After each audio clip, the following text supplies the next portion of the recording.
नमस्कार, बिहार मिथिला न्यूज के इस विशेष कार्यक्रम में आपका स्वागत है।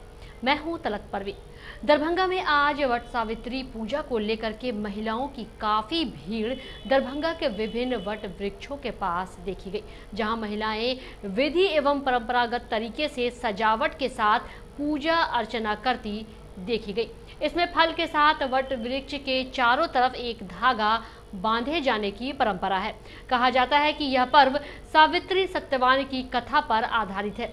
किस तरह सावित्री ने अपने पति सत्यवान की जान यमराज से बचाई थी, देखिए इस मुद्दे पर क्या कहती हैं दरभंगा की महिलाएं। वट सावित्री पूजन किया जा रहा है। हम लोग श्यामा मंदिर में उपस्थित हैं, वट के पेड़ के नीचे।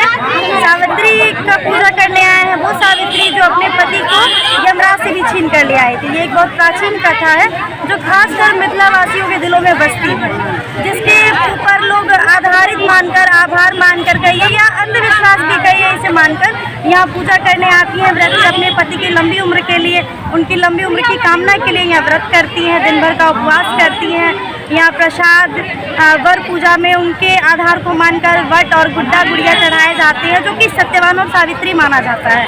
और उस आधार पर वट की पूजा की जाती है। 5 फेरे लगाकर मौली को उसमें वट के पेड़ में घेरा जाता है। एक परंपरा चली आ रही है जो सदियों से अपने पति की लंबी उम्र के लिए, उनके साथ के लिए।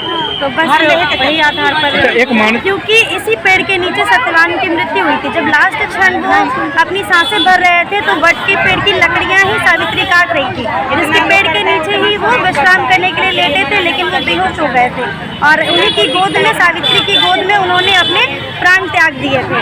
तभी यमराज आए थे और जिनसे इन्होंने, फिर यमराज ने कहा कि तुम कोई भी वरदान मांगो, मैं तुम्हें कोई भी वरदान देने को तैयार हूँ।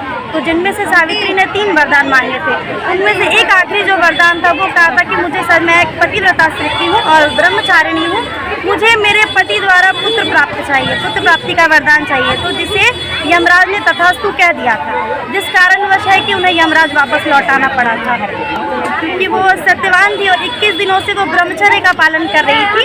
21 दिन ही हुए थे उनकी शादी को, जो उन्होंने ब्रह्मचर्य का पालन किया था, तब तक वो एक नहीं थी।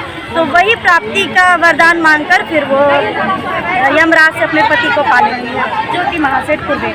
कहाँ से आए हैं? मैं कठलवाड़ी हैं, पति की लंबी आयु के लिए करते हैं,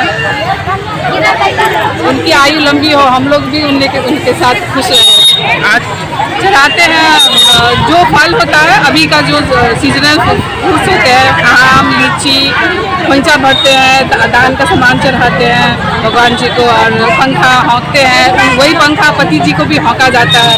वही जो जल चढ़ाते हैं, उसी जल से हम लोग पति के पैर धो के पीते हैं, ग्रहण करते हैं, उसी से हम लोग का फास्टिंग टूटता है। अभी राज मंदिर में कर रहे हैं। किस वृक्ष की पूजा होती है? गौर भगवान जी के पूजा। क्यों? आखिर उन्हीं वो बहुत लंबे तक जीते हैं, तो हम लोग भी चाहते हैं कि हम लोग के पति लंबे जिए।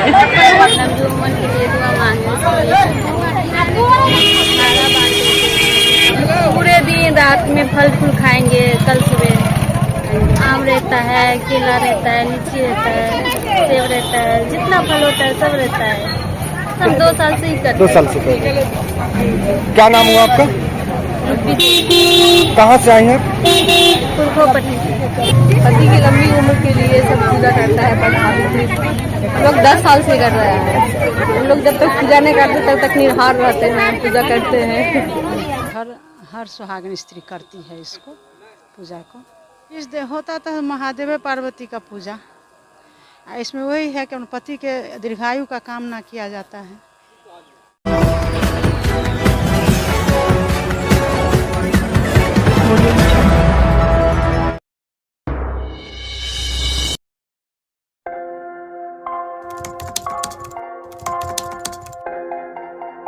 मतलब ये हुआ जुमला हुआ, ऐसा कोई नहीं कर सकता है दुनिया में।